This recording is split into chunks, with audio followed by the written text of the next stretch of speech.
Hello friends, welcome back to this online refresher course in education under ARPIT 2019 by National Resource Center for Education, Central University of South Bihar, Gaya. The title of this course is, as we said in the first part, Concerns in Educational Research and Assessment. I am Arvind Kumar Jha from Baba Saheb Bhimrao Ambedkar University, Lucknow, and this is the next part, that is the part 2 of the topic, that is qualitative paradigms of research. In the previous part, that is a part 1, we discussed about what is a research and key items in the construction and processes of research. Then we also talked about perspectives of qualitative research. The third one was paradigms and its constituents, and most importantly, why epistemology and ontology of research, and finally we moved over to basic paradigms of research. In this part, friends, that is a part 2, we'll discuss about positivist paradigm and its ontological and epistemological assumptions and limitations. Second unit will be interpretivist paradigms and its ontological and epistemological assumptions along with limitations, and also we'll be talking about critical theory, which is one of the most important theory in the field of educational research, and its ontological and epistemological assumptions and limitations. And finally, we'll like to conclude. So friends, in this part of the discussion, we have discussed. Now let's move over what we are going to do in the second part. So the second part, let me start with the positivist paradigm and its ontological and epistemological assumptions and limitations. I'll be talking about the important constituents of paradigm of research. A review of literature from leaders in the field leads to a deep understanding of the meaning of research paradigm. For example, in the Structure of Scientific Revolutions, Thomas Kuhn first used the word paradigm to mean a philosophical way of thinking. The word has the etiology in Greek, where it means pattern.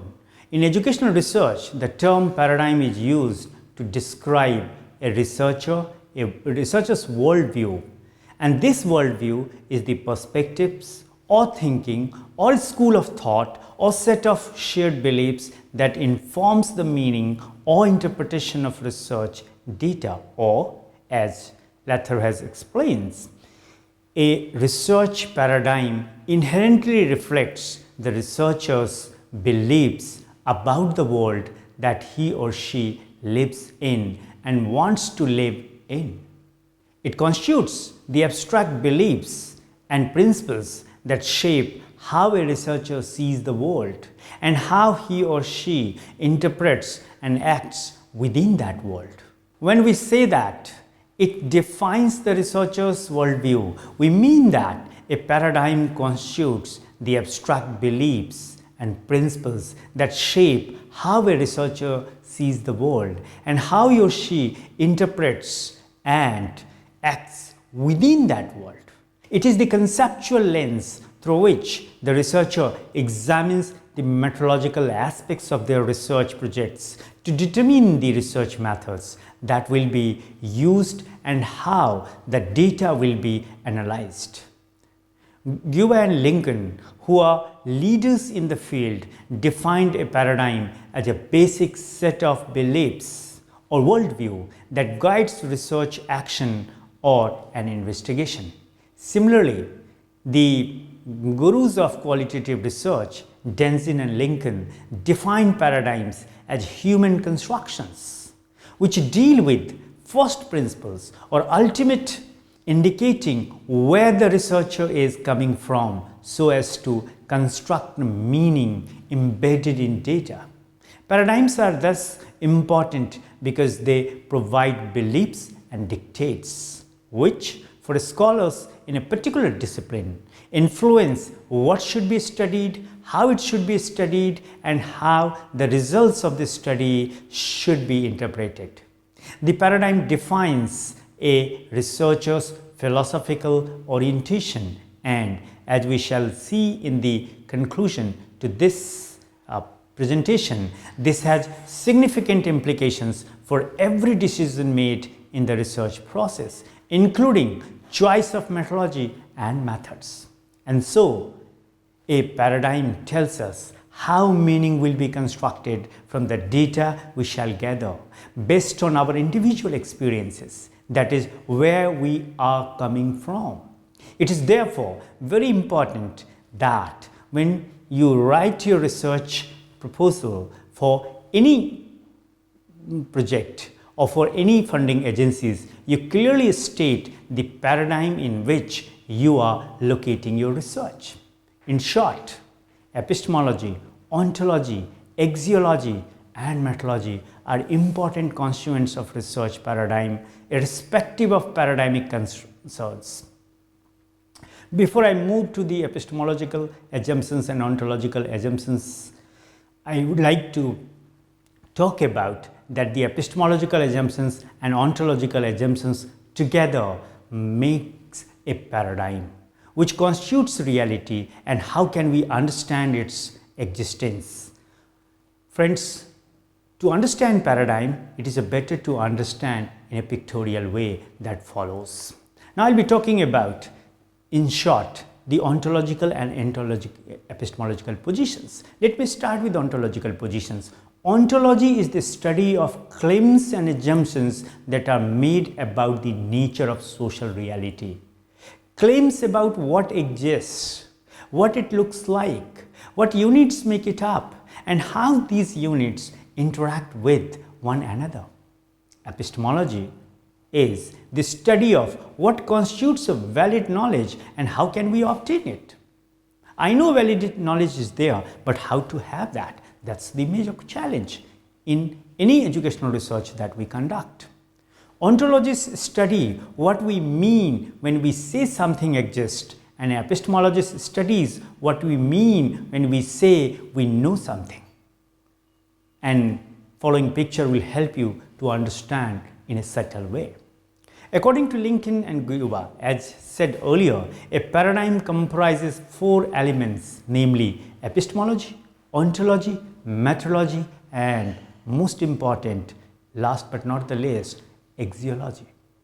It is important to have a firm understanding of these elements because they comprise the basic assumptions, beliefs, norms, and values that each paradigm holds. Therefore, in locating your research proposal, in particular research paradigm, the understanding is that your research will uphold and be guided by the assumptions, beliefs, norms, and values of the chosen paradigm. It is therefore important that you demonstrate that you know what each of these elements mean, and therefore it is very important to discuss here why epistemology and ontology in research. Why does one's view of knowledge and social reality relate to educational research? One view is that the researcher's intentions, goals, and philosophical assumptions are inextricably linked with the research they do. Griggs warns us that people who want to conduct clear, precise research and evaluate others' research need to understand the philosophical underpinnings that inform their choice of research questions, methodology, methods, and intentions. Therefore, how one views the constructs of social reality and knowledge affects how they will go about uncovering knowledge of relationship among phenomena and social behavior, and how they evaluate their own and others' research. Friends, I would like to quote here Croce. Croce argues that researchers can choose which stage to begin at: ontological, epistemological, methods, or methodological. Other authors have also stressed that research is best conducted by identifying your ontological assumptions first.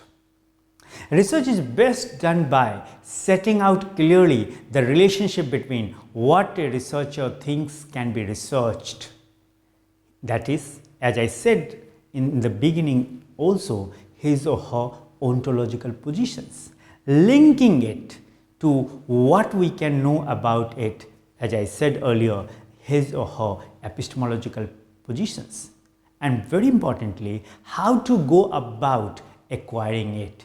As I said earlier also, again I am repeating, his or her methodological approach. You can begin to comprehend the impact your ontological position can have on what and how you decide to study. Friends, it is also to be noted that your ontological assumptions inform your epistemological assumptions, which inform your methodology, and these all give rise to your methods employed to collect the data.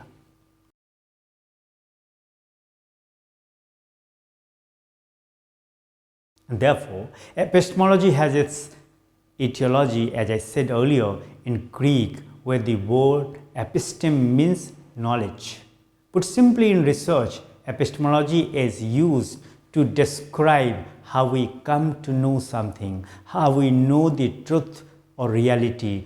Or there is another thinker called Coxe and MacDonald, they put it, what counts as knowledge within the world?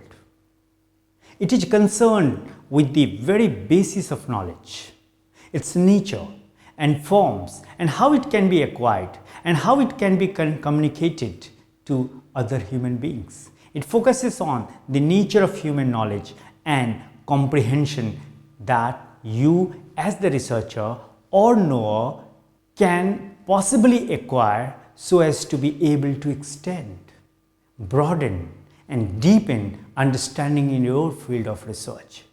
And I have always maintained a position that to conduct a research is to understand the phenomena extensively in a broad way and at a deeper level.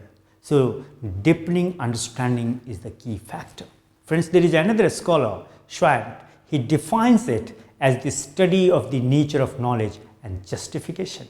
And so, in considering the epistemology of your research, you ask questions like, is knowledge something which can be acquired on the one hand, or is it something which has to be personally experienced? What is the nature of knowledge and the relationship between the knower and the would-be known? And what is the relationship between me as the inquirer and what is known? These questions are important because they help the researcher to position themselves in the research context so that they can discover what else is new, given what is known. And so, to understand the epistemological element of your paradigm, you should ask the very important questions of how you know what you know.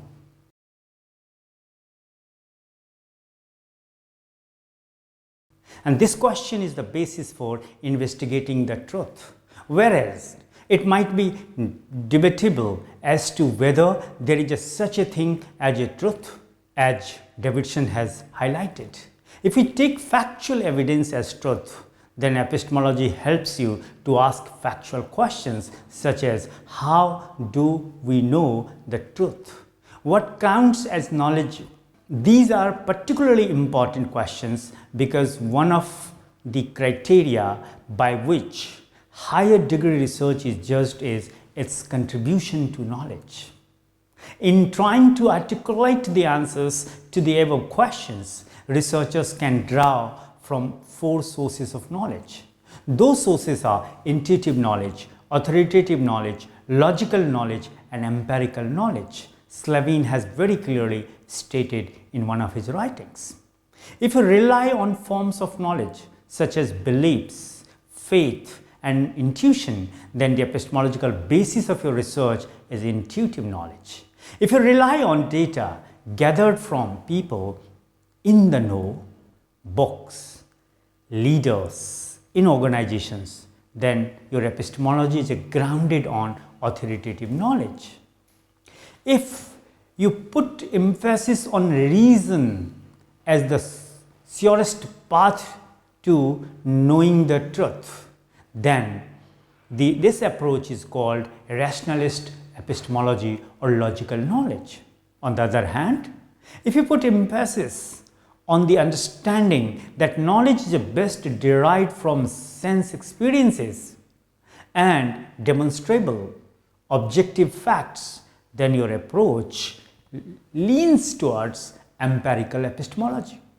Epistemology is important because it helps you to establish the faith you put in your data. It affects how you will go about uncovering knowledge in the social context that you will investigate. Now friends, a little bit about ontology.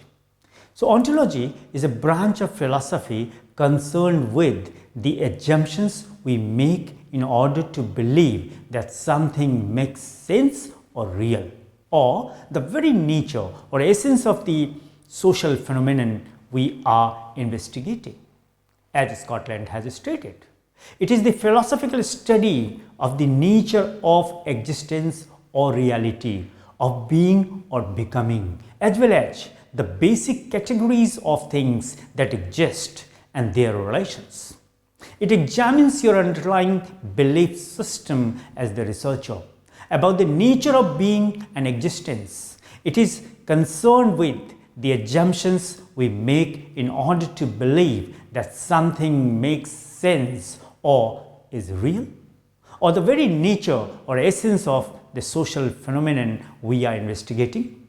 It helps you to conceptualize the form and nature of reality and what you believe can be known about that reality. Philosophical assumptions about the nature of reality are crucial to understanding how you make meaning of the data you gather. These assumptions, concepts, or propositions help to orient your thinking about the research problem, its significance, and how you might approach it so as to contribute to its solution. Therefore, we can underline that ontology is so essential to a paradigm because it helps to provide an understanding of the things and constitute the world as it is known, as Scott and Usher have said. It seeks to determine the real nature or the fundamental concepts which constitutes themes that we analyze to make sense of the meaning embedded in research data. It makes you ask questions such as, is there reality out there in the social world? Or is it a construction created by one's own mind? What is the nature of reality? In other words, is the reality of an objective nature or the result of individual cognition? What is the nature of the situation being studied? Ontology enables you to examine your underlying belief system and philosophical assumptions and the researcher about the nature of being, existence, and reality.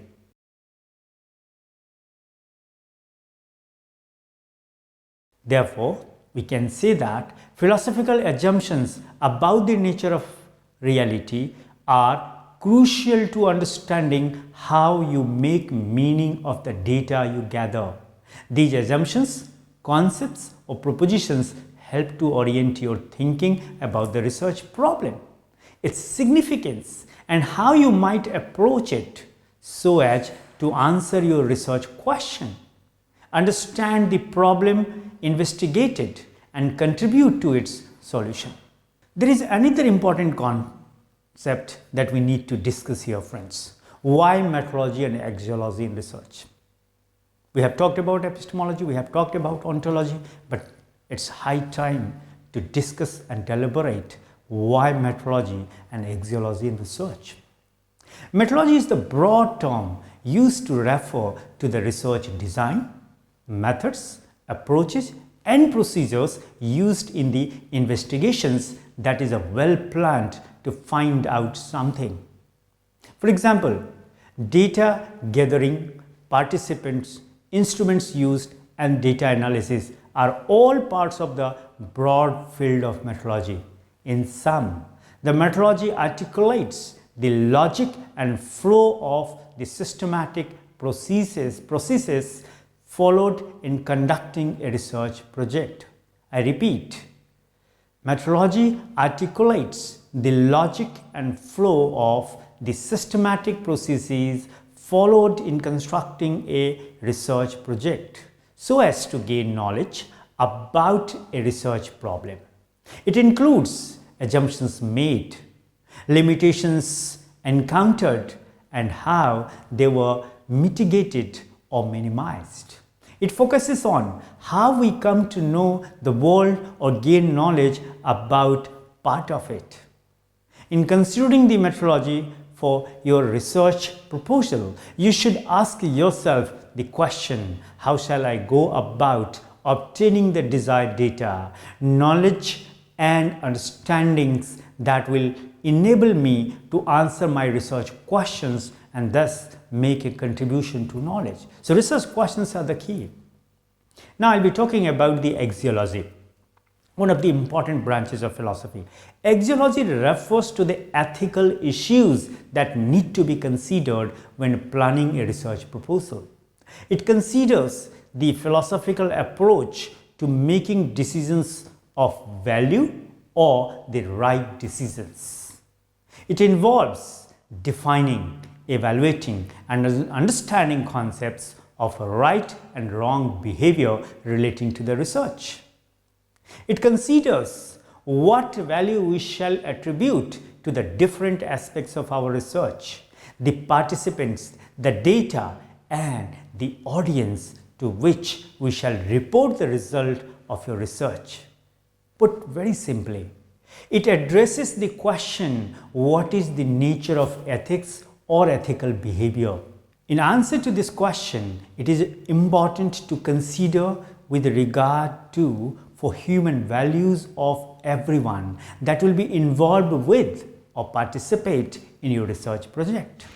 This consideration is facilitated by the following questions. What values will you live by or be guided by as you conduct your research? What ought to be done to respect all participants' rights? What are the moral issues and characteristics that need to be considered? Which cultural, intercultural, and moral issues arise and how will I address them? How shall I secure the goodwill of participants? How shall I conduct the research in a socially just, respectful, and peaceful manner? How shall I avoid or minimize risk or harm, whether it be physical, psychological, legal, social, economic, or other? Answers to these questions are best guided by 4 criteria of ethical conduct, namely teleology, deontology, morality, and fairness. Let's first discuss the technicality of teleology. Technically, teleology is the theory of morality which postulated that doing what is good or desirable is a moral obligation that should be persuaded in every human endeavor. And so, teleology refers to attempts made in research to make sure that the research results in a meaningful outcomes that will satisfy as many people as possible. An application of this criterion is facilitated by questions such as, are the methods used in this research pragmatic and do they make common sense?